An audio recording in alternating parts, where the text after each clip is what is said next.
Silvio, estou de frente hoje com um pastor evangélico dos mais conhecidos e polêmicos do Brasil. Silas Malafaia é carioca de nascimento, mas abraçou uma fé que ultrapassa fronteiras. Malafaia tem o dom da palavra, poder que ele exerce há quase 30 anos em programas de televisão transmitidos aqui, nos Estados Unidos, Europa e África. É líder da igreja Assembleia de Deus Vitória em Cristo e combate abertamente a homossexualidade e o aborto. Silas trouxe esses temas para as últimas campanhas eleitorais, o que lhe rendeu alguns processos e muita publicidade. Recentemente, ele foi citado pela revista americana Forbes como um dos pastores mais ricos do Brasil. Não deixou por menos, disse que vai ferrar a Forbes. Pastor, antes de mais nada, muito obrigado pela presença aqui nos nossos estúdios. É que agradeço.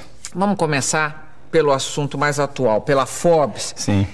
Que é recentíssima. A revista publicou que o senhor está em terceiro lugar entre os pastores evangélicos mais ricos do Brasil, com uma fortuna pessoal avaliada em 150 milhões de dólares, que dá em números brasileiros 300 milhões de reais.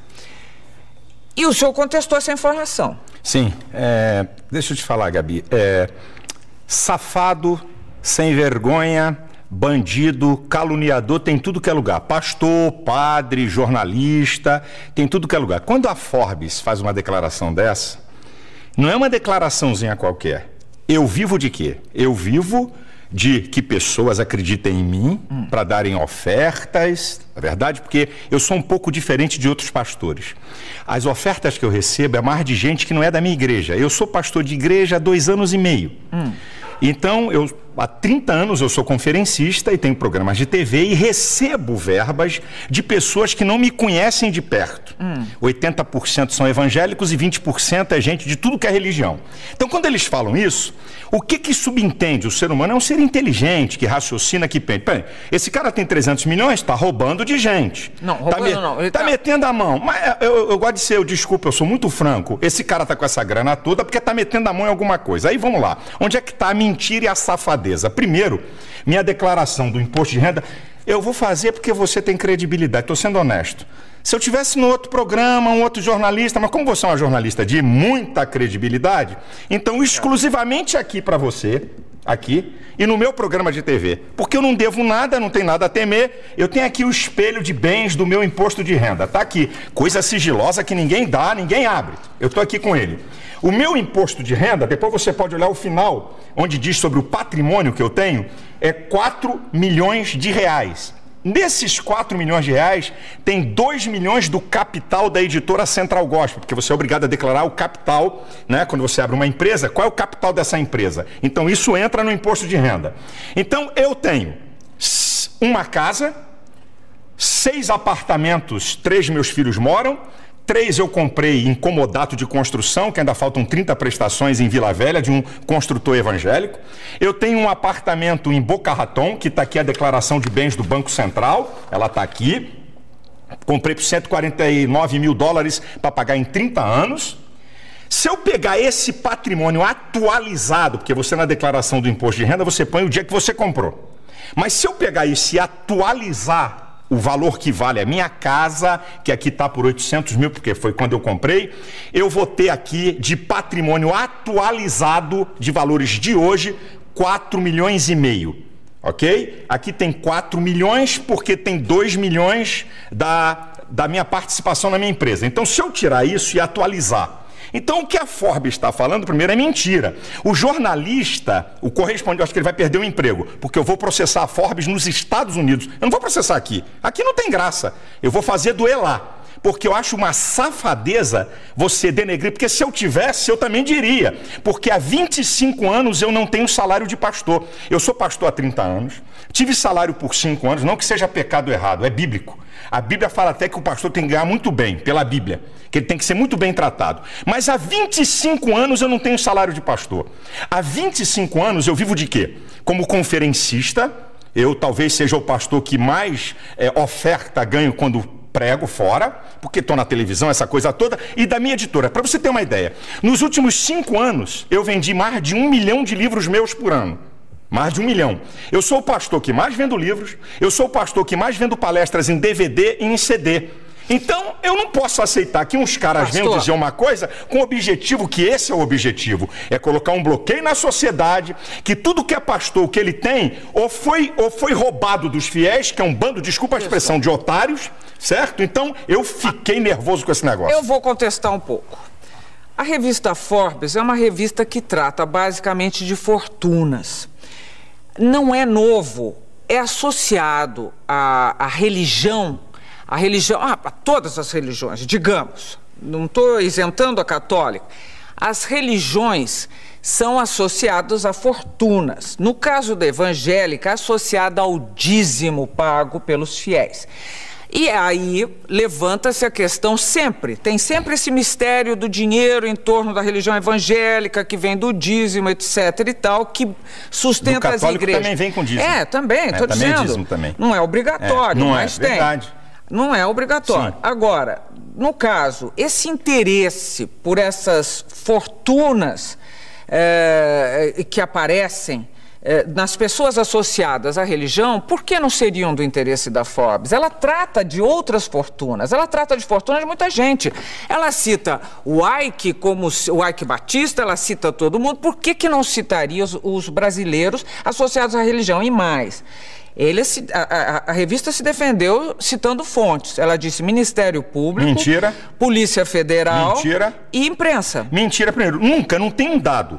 Na imprensa, seja jornais ou revistas, não tem um dado para ele declarar que eu tenho 300 milhões. 2, a Polícia Federal e o Ministério Público Federal, que são instituições de muita credibilidade, legalmente, eles não têm autoridade de falar nada de ninguém. Só tem um órgão, Receita Federal. E que para falar do que eu tenho, um juiz tem que autorizar. Porque sigilo fiscal, sigilo de patrimônios, sigilos bancários, só um juiz pode quebrar. Então eu disse para você, a Forbes pode falar da fortuna de qualquer um, mas fale dos que tem. Quando ele diz que eu tenho 300 milhões de reais, o que a pessoa vai associar? É o ser humano, o cérebro humano, o ser humano, ele é um ser que diferencia dos animais, porque ele tem inteligência e percepção, ele faz associações. Então diz assim, pô, esse malandro aí, esse vagabundo aí, tem 300 milhões porque roubou os fiéis. Então essa é a ideia. E eu não vou receber fama daquilo que eu não tenho. Porque para o milionário, Gabi, para o empresário sair, olha, eu estou entre os 100 mais ricos do mundo. Isso dá até crédito para o cara. Os bancos, pô, esse cara aqui está entre os milionários. Para mim é o contrário, o efeito é negativo. Mas, o pastor, você não devia estar fazendo esse tipo de não defesa da teologia da prosperidade. Não, diferente. Aí vem cá. Quem disse? Existe uma coisa, existe o besterol da teologia da prosperidade, existe a teologia da prosperidade da Bíblia. Então explica pra gente. Eu explico para você qual é o besterol da teologia da prosperidade. Olha, vem para Deus que você vai ficar rico, vem para Deus que se você tem um emprego você vai ser patrão, venha para Deus que você vai ter um monte de casa. Então isso é o besterol da teologia da prosperidade. Agora a prosperidade está em toda a Bíblia. E o cerne da prosperidade diz assim, bem, pastor, me diga uma coisa que a Bíblia mostra que a pessoa pode ser próspera. Ou então, o que faz uma pessoa ser próspera à luz da Bíblia? A Bíblia diz que prosperidade é obedecer às leis de Deus. Tem um salmo, que é o Salmo 112, que diz assim, bem-aventurado o homem que teme ao Senhor e que obedece os seus mandamentos. A sua geração será poderosa. A sua descendência será grande na terra. Fazenda e riqueza haverá na sua casa, e a sua descendência permanece para sempre. O Salmo 1, que é um salmo muito lindo, que diz que aquele que medita dia e noite na lei do Senhor, olha o que diz o salmo, é muito interessante. É como árvore plantada junto a ribeiros, que dá o seu fruto na estação própria, cujas folhas não caem, e tudo quanto fizer prosperará. Eu sou a favor da prosperidade. Eu prego prosperidade. Eu não prego besterol. Porque prosperidade não é só finanças. Prosperidade envolve bem-estar. Prosperidade, você viver bem. Tem um monte de coisa junto. A minha pergunta é, os seus fiéis, os mais simples, porque eu sei, todo mundo, você tem fiéis também que são poderosos. Todos os níveis sociais eu tenho. E que fazem doações poderosas e sabem o que estão fazendo e querem fazer isso e podem fazer isso. Agora, quando você fala Eu às vezes misturo você e senhor. Você, pelo amor de Jesus. Quando você fala quando você divaga em cima dessa teoria da prosperidade, você de alguma maneira não leva o povo, o fiel, a crer que dando o dízimo a vida dele vai melhorar? Bem, deixa eu te dizer, não sou eu que digo isso, é a Bíblia. Sim, mas... Eu não digo, existe uma coisa, a Bíblia, como qualquer coisa na vida, como qualquer ideologia ou religião, os comunistas, ou a ideologia ateísta, ele crê naquilo, ok? Quando você crê, existem um conjunto de crenças e valores que estão arraigados ali. Então, quando eu digo para o meu fiel que ele vai dar dízimo e oferta para ser rico, eu estou falando uma mentira. Agora, quando eu digo para o meu fiel que ele está dando oferta e dízimo porque Deus vai abençoá-lo, é uma verdade. Porque é isso que a Bíblia me aponta. Eu não posso declarar, e nunca declarei isso, que eu não sou tolo, eu tenho um certo conhecimento, eu tenho uma certa formação teológica, e venho de uma família muito tradicional de formação teológica. Meus pais são pioneiros no ensino teológico e também gente da área da educação. Você, além do mais, formado em psicologia. Sou psicólogo. Então, deixa eu te falar, se eu chegar para o meu filho e dizer, minha gente, dá aqui o seu dízimo e a sua oferta, você vai ficar rico. Isso é uma afronta. Agora, quando eu digo para ele, se você for fiel naquilo que a Bíblia diz, Deus vai te abençoar. Porque aí eu digo assim... E aí não está... Não está, eu te explico por quê. Não está passando uma ideia de que os seus desejos serão satisfeitos? Não. Escuta bem, a prosperidade, isso que eu digo, Gabi, se você falar que prosperidade, se um pastor falar que prosperidade é só dinheiro, ele está incorrendo num erro gravíssimo. Prosperidade, eu brinco, eu digo na igreja, sabe o que é prosperidade? Vou dar um exemplo bem simples e em tese. Você está aqui e ganha R$1.000, o cara da direita ganha 5.000, o da esquerda ganha 4.000 e você vive melhor do que eles. Você tem par na sua casa, você tem alegria de viver, você tem bem-estar, tem coisa emocional aqui, equilíbrio emocional, você não deve a agiota ganhando menos do que ele. Isso é prosperidade. Sim, eu sei. Mas agora... É isso que é prosperidade. E a gente tem que ensinar o povo a isso. Mas agora, vamos ser honestos. Sim. Honestíssimos. O dízimo... Esse dízimo de cada fiel repetido, repetido, sustenta e muito bem as igrejas evangélicas. Como já sustentou melhor a Igreja Católica, mas sustenta. Então, vamos dizer que essa prosperidade chega mais para a igreja do que propriamente para o seu fiel. Vamos dizer, eu acho até um pouco herético, acho meio heresia, porque parece, afinal, que Deus protege mais a igreja do que o fiel dela. Eis aí um engano. E esse é o engano redondo de muitos. Eu vou falar de uma igreja que eu não tenho nada a ver com ela.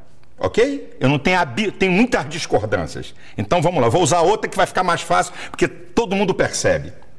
Você acha que o cara que é membro da Universal está dando oferta e dízimo apenas porque um cara muito inteligente, malandro, espetacular, fantástico, fenomenal, consegue persuadi-lo para que durante 10, 15, 20, 30 anos o cara dá dízimo, dá ofertas especiais e não tem nada de benefício? Deus trabalha com uma lei de recompensa. O apóstolo Paulo diz uma coisa linda, ele diz assim, olha, uma coisa eu faço, eu deixo as coisas que para trás ficam e eu prossigo para as que estão na minha frente pelo prêmio. Você sabe que Deus, ele fala de uma lei de recompensa o tempo todo, porque Deus conhece o ser humano. Mas então, qual é a recompensa? Qual é a recompensa? Eu mostro para você, e você pode ir em qualquer igreja. Esse é um engano de muita gente. Você pode ir em qualquer igreja. Eu desafio imprensa, pode ir comigo. Querida, escuta. Mas muita gente já reclamou e já deu matéria dizendo que perdeu tudo. Então você faz o seguinte, você pega do universo, peraí, vamos para a lei da probabilidade. Então, você tem um grupo, é assim que se faz as pesquisas. Você tem um grupo de 1.000 pessoas, onde 30%, não vou nem ser mais, 30% abandonou a fé, reclamou que perdeu tudo. Agora, você tem um grupo de 1.000 pessoas onde 1 ou 2 estão reclamando. Esse número, Gabriela, não é pastores, não somos nós, eu não mudo a vida de ninguém, eu não transformo ninguém. A verdade é que Deus está interessado no bem-estar do homem. Então o que eu digo para você é o seguinte, vai lá no povo. Como é que uma pessoa, Marília Gabriela, fica 30 anos numa igreja? 40 anos numa igreja, dando oferta e dízimo e não tem benefício nenhum. É um imbecil idiota. Não. Então, como é que é isso? O maior beneficiado são as pessoas, não a igreja. Eu acho que encontram um conforto, um tipo de conforto. Encontra muito mais. Bom, um conforto, um estímulo. Mas... Gabriel, Silas, você falar que alguém não vai ficar numa igreja por uma pessoa, eu garanto pra você, quem tá nos vendo aqui, tá achando você muito mais interessante do que eu, porque existe uma capacidade de liderança, uma maneira de se expressar que faz um líder. Mas você não consegue segurar uma pessoa há 30, 40 anos dando dinheiro. Você até consegue isso pra te seguir. Mas o cara dando bens... Agora, o que acontece? Vamos lá, quais são os graves problemas da sociedade? Drogas é um grave problema, correto? Um gravíssimo problema, que nem eles sabem o que vão fazer, tá? Bebida, 1 em cada 4 jovens... É droga, eu quis separar, né? Porque a bebida é uma droga diferenciada, né? Muito diferente, a gente pensa que é mais leve, legal. Que é legal. Então, você tem... as drogas não licenciadas, boa a tua ajuda, e tem a droga legal, problemas. Quais são os problemas? O desarranjo familiar. Minha filha, a igreja trabalha para recuperar essas pessoas sem o Estado dar R$1 no de graça para o Estado.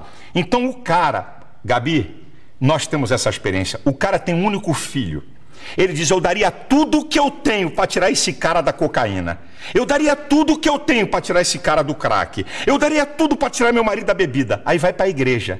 O filho volta, é restaurado. Quanto vale isso? É ele. Aí você vai perguntar ele assim, eu fui beneficiado? Ele diz assim, se eu der o dinheiro todo que eu ganho, não paga, não é o que o pastor fez. Eu não gosto desse negócio de pastor. Pastor é apenas um condutor, mas o que Deus faz na vida das pessoas. Eu não faço nada, Gabi. Eu creio num Deus que faz. Ô Silas, mas agora vou terminar esse bloco. Mas você anda de avião? Sim. Você é uma igreja que tem avião próprio, você citou um apartamento nos Estados Unidos, e em uma outra matéria que eu li sua, você dizia que alguns apartamentos a pagar há 30 anos. Não, um apartamento e esse que eu te informei está na minha declaração de imposto de renda. Alguns outros, mas não importa. E outros aqui no Brasil. Mas não importa. O meu, que eu tô que não foi com dinheiro de igreja. Não estou dizendo que você não mereça. Você fez uma coisa convincente.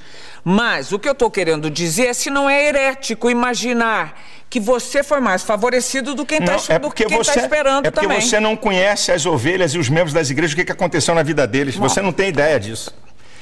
Vamos lá, estou chegando ao fim do primeiro bloco de frente com o pastor Silas Malafaia e a conversa está apenas começando. Eu já sabia que vinha bomba pela frente, ele é forte. Nós voltamos em seguida. Até já.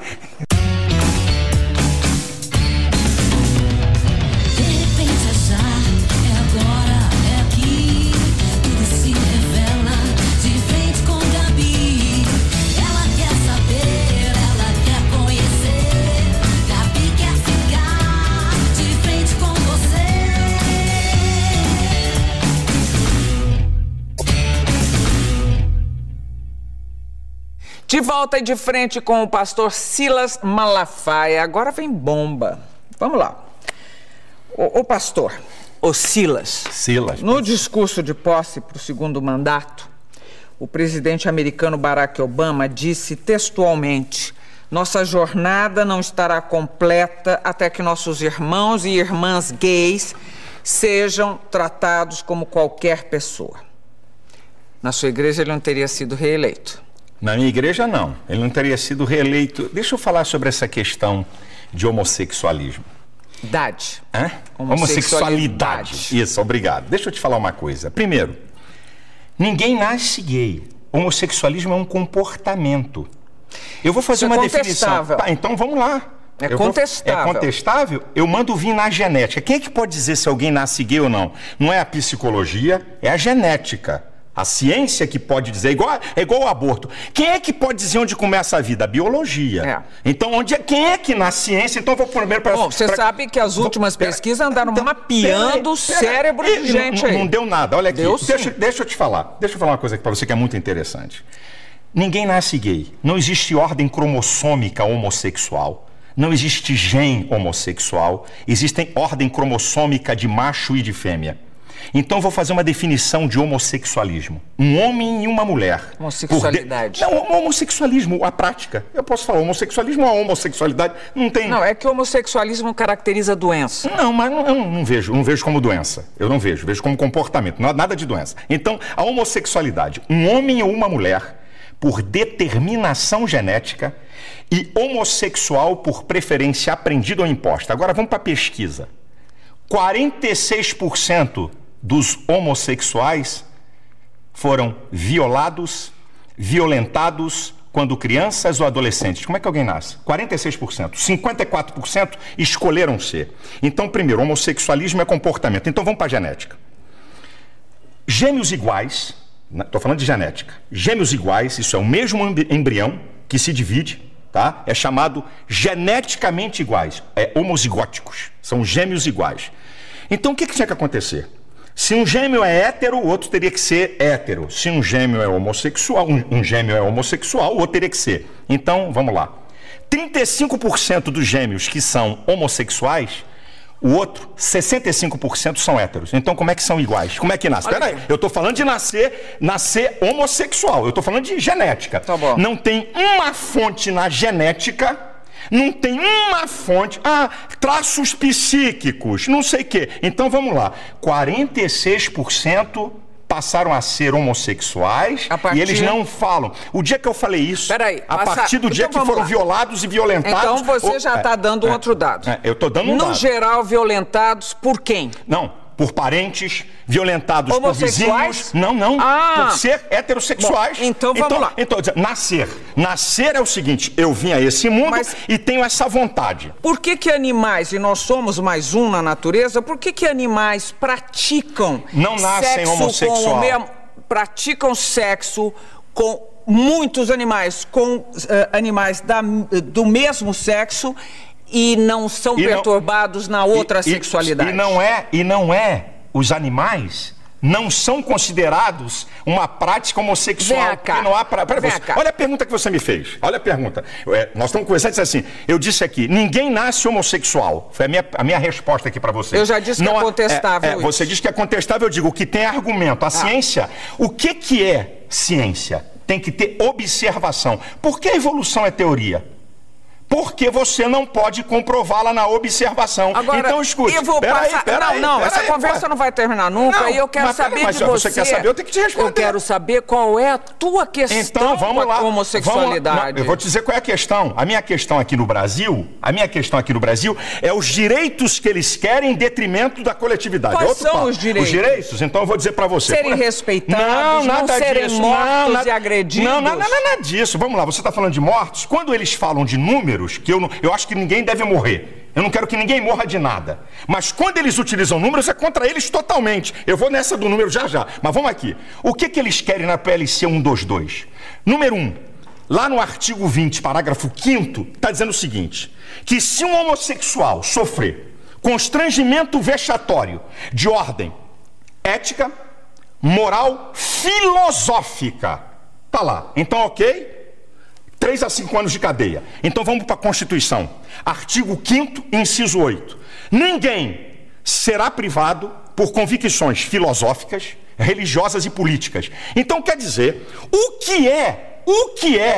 No caso deles, é que eles estão querendo ser tratados como os outros. O que é constrangimento filosófico? Quem é que define isso? Significa o quê?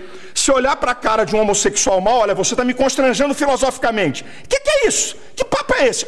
Peraí um instantinho, outra. O artigo 8 ali, exagerando, é o que está lá. Artigo 20, parágrafo 5º. Não, você está... Aqui, ó. Não, eu tô com ela. Não, aqui, você quer que eu leia? Mas a interpretação que você está dando... A interpretação é o que está aqui. O meu medo é que o que você fala com toda a propriedade e convicção possa... Como você disse, não tenho nada contra homossexuais, você já disse mais de uma vez. Não tenho nada, não quero que eles sofram violência, etc. Nenhuma, mas acontece que não todas as pessoas têm a formação que você tem ou têm um tipo de disposição esclarecida. Você, falando com essa convicção e desta forma e com essa sua interpretação, pode eventualmente estar influenciando pessoas que vão sim praticar violências contra homossexuais. Então vamos cortar programas de televisão, vamos cortar novelas, vamos cortar filmes que tem ação, porque vai influenciar alguém a matar. Aí a sociedade para. Então a televisão vai ter que parar agora, vai ficar só Marília Gabriela. Porque tem entrevista. O cara que mata não vai poder mais filme na TV. Você acha que os homossexuais que pagam impostos, trabalham não têm direitos, os mesmos direitos que você tem? Eles têm. Se eu tomar um tapa na cara, É igual um homossexual tomar um tapa na cara. Se alguém me xingar, a lei tá igualzinha pra ele se alguém xingar eles. É igual, não tem filha. sido dessa maneira. Não, se não tem sido... Não tem sido. Se tivesse sido até agora, eles não estariam atrás de uma lei que os protegesse, olha, eu vou dizer uma Silas. coisa. Eu fui ofendido com a suástica na reunião da comissão de cidadania. Botaram o meu nome com a suástica, que é crime no Brasil. Eles querem uma lei para atacar, xingar, atingir quem eles querem, estarem protegidos acima de todos. Uma vírgula para eles. Então, eles não estão atrás apenas... Você quer ver uma outra? A linha B do artigo 8 da PLC 122. Ninguém pode impedir a afetividade de um homossexual, transgênicos, bissexuais. Este direito será dado aos demais cidadãos. Quer dizer, a preferência passou a ser deles. Então agora eu vou para o campo da realidade. O lugar do culto é protegido pela Constituição. Tá certo? Lugar do culto, lá dentro do culto. Ninguém entra, ninguém faz bagunça que vai dançar. O pátio da igreja não. Então o que significa que essa lei estiver aprovada? Se no pátio da minha igreja tiver um casal de homossexual se beijando e eu botar pra fora, 3 a 5 anos de cadeia. O que eu vou dar esse mole pra eles aonde? Nunca. Vem cá. Os seus fiéis, imagino, entre eles deve haver homossexuais. Que foram ou que estão buscando sair. Mas existem. Que estão buscando sair. Entre os pastores também. Se houver... Pela lei da probabilidade. Olha, se tiver pastor homossexual, Deus fala na Bíblia, adultério, homossexualismo, prostituição, o cara é passível de ser excluído daquela congregação. Então, se um pastor tiver um caso com uma mulher, ele perde o cargo de pastor. Se um pastor tiver um caso de homossexualismo, ele perde o caso de pastor. Se um pastor for solteiro e tiver uma relação sexual com qualquer uma, vai perder o cargo. Então, a Bíblia trata do mesmo nível. Algum fiel seu homossexual chegou a conversar com você sobre esse assunto ou não existe sequer conversa a respeito? É claro, pede socorro. Olha, a igreja está lotada de gente Você, como psicólogo, chegou à conclusão de que um homossexual deve e pode ser realmente... Olha, eu vou pedir, desculpa a minha ousadia de falar com você. Um dia, Gabi, traga aqui Joide. É um pastor que foi travesti na Europa, está casado há 12 anos, que eu falando é uma coisa. Você tem que ver, ele tem foto, ele como travesti, bonitão, peitão, colchão, babababá, ele tem as fotos.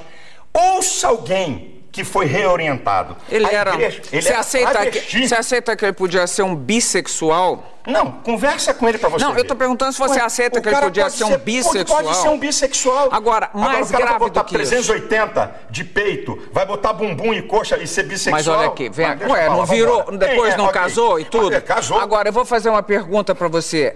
Você não acha outra vez, eu acho um pouco herético, que criaturas de Deus, digamos, sejam julgadas em nome de Deus? Que autoridade, que autorização deu ele para qualquer ser humano ficar julgando o outro nesse nível? A autoridade não é para julgar a pessoa. A autoridade da Bíblia é para condenar pecado. E eu vou dizer uma coisa para você. Você sabia que Jesus falou mais sobre o inferno do que sobre o céu nos evangelhos? Jesus falou mais. E por que Jesus falou mais sobre o inferno do que sobre o céu? Para mostrar o perigo que é ele e para quem vai para lá. Então a Bíblia define o que é pecado. Então eu não estou aqui para acusar A, B ou C, mas eu estou aqui para condenar o pecado. Então, na minha visão, ok? Da minha crença e valores, da minha visão espiritual, do que eu creio na Bíblia, a homossexualidade, o adultério, a prostituição são pecados claríssimos à luz da Bíblia. Então, um casamento que não der certo para você também tem que continuar lá para sempre. Não. A pessoa não pode se separar e fazer outra família com outra pessoa. A Bíblia dá. Mas essa interpretação, essa interpretação é muito fortuita. Não. Quando você diz assim, eu estou aqui para defender a família. Tem vários divorciados. Mas quando você diz, eu estou aqui para defender a família, eu quero saber que família é essa, que conceito de família é esse, que desde a época de Cristo não foi revisto. Que conceito de família? Toda a história da civilização humana, toda a história, o que eu estou te falando é antropológico, sociológico e teológico. Toda a história da civilização humana está sustentada. Um homem, uma mulher e sua prole. Você está passando pela Grécia Antiga também. Filha, eu estou falando da história, é isso. Que tinha homossexuais, a história da humanidade é isso. É isso aqui. Na faculdade, eu acho uma Mas você sabe que tinha homossexuais sempre. Em todos os tempos, que desde que o homem, na época de Noé, quando Deus mandou o dilúvio, a depravação moral era de altíssimo grau. Deixa eu dizer uma coisa, Gabi. O que muda é a tecnologia. O homem é a mesma coisa, com suas loucuras, com seus desejos, é a mesma coisa. O que muda é a tecnologia. O ser humano é a mesma coisa. Então presta atenção, a Bíblia, eu estou falando de Bíblia do que eu creio. Eu estou falando daquilo que eu creio do que a Bíblia fala. A Bíblia é um livro para quem quer crer ou quem não quer crer, que é um direito de cada um. À medida que eu sigo aquele livro, certo? Que eu creio que é a palavra de Deus, porque é a única fonte de conhecimento filosófico, teológico, científico e vulgar. Não tem outro livro no mundo que tenha essas 4 fontes de conhecimento. Só a Bíblia, certo? Nenhuma verdade científica da Bíblia até hoje foi derrubada. Nenhuma delas. Então, quando uma pessoa, certo? Na igreja, uma pessoa... Estou falando da família. Vou voltar para a família. Então, a família nuclear... Na faculdade, é isso, tá aqui me lembrando o que eu estava falando. Na faculdade eu ouvi. Durante 5 anos, eu ouvi isso que eu vou te falar. A criança, quando nasce, o primeiro objeto de amor dela é a mãe. Ela faz ruptura dela com a mãe a partir da figura paterna. A partir da figura paterna, a criança faz diferenciação entre ela, a mãe e o mundo. Eu cansei de ouvir isso. Sabe de Freud, que tanto falam? Freud estudou o caso de uma paciente homossexual e descobriu que ela é homossexual pela relação dela com o pai. Manda rasgar o compêndio de Freud. Manda eles rasgarem. Tá lá, estudo de Freud. Ele reorientou a mulher e ela passou a ser heterossexual. Então vai dizer que não pode ser reorientado? Quem disse que todo mundo... Eu não tô aqui, Gabi, eu não tô aqui para impedir ninguém de ser homossexual. Eu não tô aqui para impedir ninguém de adulterar. Eu não tô aqui para impedir ninguém de se prostituir. Isso é problema de cada um. Olha, eu vou fazer vou propor um problema a você, que é contra, inclusive, o aborto, a legalização do aborto. Supondo que nasça uma criança e que a mãe dessa criança não vai poder criá-la. Um casal homossexual se dispõe a criar essa criatura, que senão vai ficar jogada à disposição do que seja, numa instituição que vai tratá-la mal. Você acha que ainda assim um casal homossexual não pode ter essa criança e fazer dela um belo cidadão, uma bela cidadã, e criar um ser humano digno, com todos os seus direitos, com toda a sua inteligência, com toda a sua com todo o seu amor e compaixão pelo outro? Primeiro, tem mais na fila casais héteros esperando crianças? Não, eu não estou perguntando isso para você, eu estou perguntando conceitualmente. Eu estou falando das novas famílias. Eu não acredito que 2 homens possam criar uma criança perfeita no sentido total que você quer, como um ser. Eu não acredito, porque eu acredito que Deus fez homem e mulher, e esses seres é que se completam. E ó, tá na França, ninguém chamou de fundamentalista, hein? Silas, ninguém chamou de fundamentalista. As famílias eu não acredito mudaram. Querida, a sociedade como um todo mudou. Vamos ver daqui a 50, 60 anos o que vai acontecer. Mudou tudo, daqui Silas. A 50, 60 anos. Mas daqui a 50, 60 anos, o que é que pode acontecer? O que pode acontecer? Crianças que essa questão de adoção é agora nova, 10 anos, 12 anos, não tem mais do que 15 anos isso no mundo. Então, não adianta agora vir com fotografia de jornal e mostrar 2 caras com uma criança feliz. Essa história pra mim não me convence. Não estou falando só disso, estou falando de 2 mulheres ou 2 homens. Eu acredito que 2 homens e 2 mulheres tenham capacidade para desenvolver um ser humano. Não acredito. Eu acredito que um homem e uma mulher... Eu não acredito nisso. Eu conheço muitas pessoas que foram criadas dessa forma. Daqui a uns 30 anos você pode me dizer alguma coisa. Você já está pré-julgando, Silas. Você é Deus, você está julgando e pré-julgando. Não, você está pré-julgando. Eu estou dizendo sobre o que eu aprendi. Você está dizendo que uma criança ali criada, daqui a 30 anos vai ser o quê? Eu não sei, tem minhas dúvidas. Você está falando, vai ver o que vai acontecer. Assim como uma criança ser criada por leviano, um pai leviano, eu tenho minhas dúvidas sobre ela. Um pai bandido que bate na mulher. Tenho minhas dúvidas. Uma família que tem um pai maldito. Tenho minhas dúvidas. O que vai dar essa criança? Eu até acredito que o ser humano, por ele ser um ser inteligente, ele possa romper uma história e construir uma história nova. Não significa que filho de bandido vai ser bandido e filho de bacana vai ser bacana. Um cara pode romper a sua história para pior e para melhor. Agora, eu estou falando aqui na tese que você está me apresentando. Das novas famílias. Da tese. Eu posso defender as minhas teses com a maior veemência possível. e não significa que eu odeio as pessoas. Eu sou muito veemente para defender meus princípios. É meu jeito. Você mesmo já falou, eu sou polêmico, meu jeito. Eu defendo com muita vontade. Agora, eu amo profundamente. Uma vez um repórter perguntou assim para mim: pastor, vamos lá, se seu filho fosse homossexual, como é que o senhor agiria? Eu disse para ele: eu amaria 100% e discordaria dele 100%. Quem disse que amar é dizer amém? Você ia fazer um inferno da vida do seu filho. Não ia, não. Nessa... Eu ia mostrar a ele, eu ia tentar ajudá-lo com o meu amor. Sabe por quê, Gabi? O ser humano pensa que amar é falar que o outro quer ouvir. Supondo que ele não conseguisse... Vai continuar o caminho dele. E você ia continuar enlouquecendo seu filho. Não, isso aí você me julga. Agora você falou isso. Eu disse que eu vou discordar 100%. Eu vou discordar mesmo? Olha, o filho de a mãe de um bandido vai na cadeia, e eu tenho trabalhos em penitenciária, o filho é assassino, fascina. Ela o ama profundamente. Agora, pergunta se ela concorda 1 milímetro com aquilo. Concordar com uma prática é uma coisa, amar a pessoa é outra. Eu amo os homossexuais, mas discordo 100% de suas práticas. Então repita isso, por favor. Eu amo isso, eles sabem. Não, diga de boca cheia. Não, eles sabem, eles não são bobinhos, não. Eles sabem. Então diga. Eu amo os homossexuais, como amo os bandidos, amo assassinos, vambora, eu aumento o leque, porque eu amo, porque o ser humano, Gabi, o ser humano é a coisa mais importante. Veja, você está colocando o homossexual lá de bandido, assassino, todas as pessoas, não, mas para dizer, eu não gosto de uma prática, então estou dizendo para você. Peraí, vamos lá, vamos parar aqui, porque nós temos mais um bloco pela frente. E eu juro que não vou bater nele. E ele não vou deixar que bata em mim, não. Estamos terminando mais um bloco de frente com o pastor Silas Malafaia. Nós voltamos já já. De frente com Gabi. Com Gabi.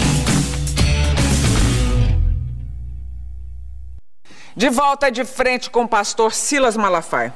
Silas, nós temos 3 minutos, porque estouramos todo o nosso tempo anteriormente. Eu queria falar sobre, primeiro, política e religião. Caminham bem juntas? Você acha... nós temos um Estado laico. Sim. Agora, os evangélicos é laico, têm... mas não é laicista. O vai Estado daí é laico, que... mas não é laicista. Vai daí que... Vai daí que, assim como um ateísta pode, com as suas convicções, trafegar na política, eu também com as minhas convicções religiosas posso. O que eu não posso é querer fazer com que a minha religião seja dominante, entre pela goela das pessoas. Agora, eu como cidadão, porque o que você é e eu sou? Mas você não quer ser político, por exemplo? De jeito nenhum. Nunca serei. Mas quer influenciar na política? Com toda certeza. Não só na política, na sociedade. Olha, Silas, vamos falar agora. Eu li uma matéria recentemente sobre a formação de novos pastores. O catolicismo investe muito na orientação de padres, que leva, em média, 5 anos para se formar, né, um padre.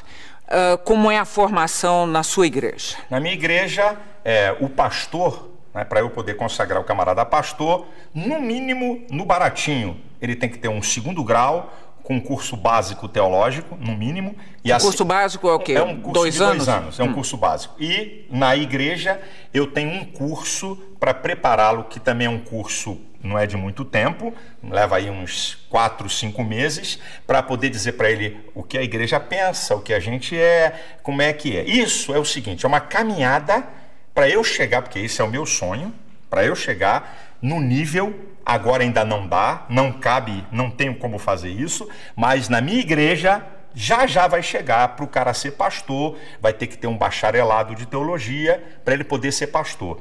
Biblicamente falando, o pastor ele tem que ser um vocacionado por Deus e ele tem que buscar se preparar para o exercício daquela vocação que ele deu. A minha igreja é uma igreja muito fincada na palavra, isso é, lá não tem blá blá blá de conversinha fiada, o cara tem que abrir a Bíblia e ensinar a Bíblia, então requer nele preparo e conhecimento e pesquisa. Agora, Silas, eu quero eu juro, nenhuma capciosidade na pergunta. Quero que você me responda honestamente, e estamos pensando amplo, estamos pensando de sobrevivência e tempos. Eu sei que é uma profissão hoje bem assalariada, esses meninos, você já disse que um pastor ganha de... 4 a 22 mil na minha igreja. E aí, as igrejas têm se desmembrado e têm surgido novas igrejas. É um bom negócio? Não, como negócio não é bom. Vou te explicar por quê. Não é negócio. Porque as igrejas, Gabi, é o seguinte, tem gente enganada aí pra caramba. Quando alguém me vê ou quando alguém vê aí R.R. Soares, Valdemiro, Macedo, é igualzinho, tá vendo, o Cristiano Ronaldo no futebol. Existe uma meia dúzia de pastores de alto nível, de salário e tudo, mas a grande massa de pastores evangélicos no país não ganham mais do que 5 salários. É isso que muita gente está enganado. Existe, como em todo, por exemplo... Mas as igrejas são ricas, por exemplo, elas têm nem todas, sede em todo o país. Nem todas a as sua igrejas. tem A minha é uma quantas? igreja, a minha tem 120 igrejas, 70 são alugadas, 50 são próprias, 70 são propriedades alugadas. Eu sou um camarada visionário que quero fazer com que meu pastor desempenhe a sua função com dignidade. Eu não quero que ele fique preocupado com escola de filho, com comida em casa, para ele poder dar atenção àquela ovelha. Então, eu quero dar dignidade ao cara. Mas, Gabi, o que tem de pastor nesse país que ganha 1.000 conto, que ganha R$1.500, vocês não têm ideia. É porque a mídia, quando olha, é igual, com todo respeito, sem querer saber nada, é igual a você. Você é top como jornalista, mas tem um monte de jornalista aí, que não vou falar, que só Deus sabe quanto eles ganham. Mas eu estou dizendo, a perspectiva dos que começam a chegar a ser Silas Malafaia. Não é. Ele ganha 1.500, mas ele está lá. É uma perspectiva. Mas não é, porque para ele poder... Eu ainda não... Eu abdiquei do salário da minha igreja. Eu, pessoalmente, certo? A minha igreja é uma igreja que paga muito bem a pastor presidente. Então, ele sabe que para chegar num nível grande, ele vai ter que presidir uma organização. E aí é que está enganado. Se fosse fácil, todo mundo fazia. E não vai ser brincadeira ele presidir uma organização. Você alguma vez na vida passou pela Igreja Católica? Teve alguma passagem pela Igreja Católica? Não. O Papa representa alguma coisa para você? Não. É um líder de uma religião, apenas isso. Com respeito seu? Respeito, porque é um líder de uma religião, eu tenho que respeitar. Agora, não reconhecemos ele como sucessor de Cristo, não reconhecemos esse reconhecimento, nós não damos a ele. Existe um sucessor de Cristo? O sucessor de Cristo são seus discípulos, que ele mandou a gente aqui na terra imitá-lo e pregar o que ele deixou. Não tem uma pessoa, ele não deixou esse cara aqui vai comandar. Não teve essa. E outra, se Pedro foi sucessor de Cristo, esqueceram de avisar eles que Pedro era casado, Jesus curou a sogra de Pedro. Devia de liberar eles para casarem. Mas vamos embora, é outra história. Outra história também que devia ter homossexual à beça naquela época. Podia ter, eu não tenho dúvida nenhuma disso. Então, terminando mais um bloco de frente com o pastor Silas Malafaia, nós voltamos daqui a pouquinho. Até já. De frente com Gabi. Gabi. De volta para a parte final de frente com o pastor Silas Malafaia. Esporte você praticou na vida ou não? Pereba jogando bola. Sou ruim de Que bola. pereba? Pereba é ruim, é o cara ruim. ruim. Sempre joguei, gosto de futebol, mas sou ruim. Mas vamos ver lá agora. Bate-bola, jogo rápido, tá bom? Divórcio. Sou contra, Casamento sou a favor, e morar junto. sou contra, Por quê? a não ser que seja casado, sou contra. Tudo que sai fora da legalidade do casamento, sou contra. Mas Você está me perguntando, eu estou respondendo, sou contra. judaísmo, É o antecessor do cristianismo. O judaísmo foi fundamental para chegar até o cristianismo. Por isso que nós ainda temos o Antigo Testamento na Bíblia. islamismo, Eu acredito de um radicalismo muito horroroso para o que a gente chama de religião. falando de radicalismo não, né? Não, tô Na falando minha de- frente agora. eu tô Vou deixar falando de radicalismo, passar. que Vou manda matar, Bom. que não aceita os outros. É isso que eu estou falando, para matar, não aceitar. Quem disse que a sociedade a gente aceita todo mundo? Bom, Ué, ok. quer dizer que ser bacana é aceitar todo mundo? É isso que é o bacana? É ter um olhar condescendente não, é para aceitar com o todo outro. É mundo? entender. Você que é psicólogo devia entender isso. Não vamos começar a brigar não é de assim, novo. Não. A vida não é assim, não. Parada gay, então. Diga pra mim. Parada gay é uma publicidade acerca de algo que eles estão mentindo o tempo todo e que a Folha de São Paulo fez a casa cair, sobre o número. Silas Malafaia por Silas Malafaia. Eu sou o seguinte, eu acho que de vez em quando eu sou chato, de vez em quando eu sou muito duro para questionar as coisas, assim, no embate eu podia muitas vezes... Não é aqui com você, muitas vezes eu falo alto demais, quando eu estou num embate eu podia falar mais baixo. Minha esposa diz, Silas, diminui um pouco o volume, minha esposa diz assim. Mas acho que eu sou um idealista, eu tenho ideais e eu não abro mão da família, que é a coisa mais... é a base de sustentáculo da sociedade. Aí eu vou dizer uma palavra espiritual, do mundo espiritual. O maior interessado em destruir a família é o diabo, porque quando ele destrói a família, ele desarruma toda a sociedade. Crack, cocaína, bebida, vai lá numa análise bem profunda se não tem uma participação dessa história da família. A família é uma coisa muito, muito importante. Olha aqui, obrigada pela entrevista. Deus te abençoe, viu? Meu desejo é que esse Deus que eu creio se revele cada vez mais a você e que as pessoas que estão nos assistindo, eu não conheço as pessoas, não sei o que está acontecendo com elas, mas eu, se você me permitir, eu quero liberar uma palavra.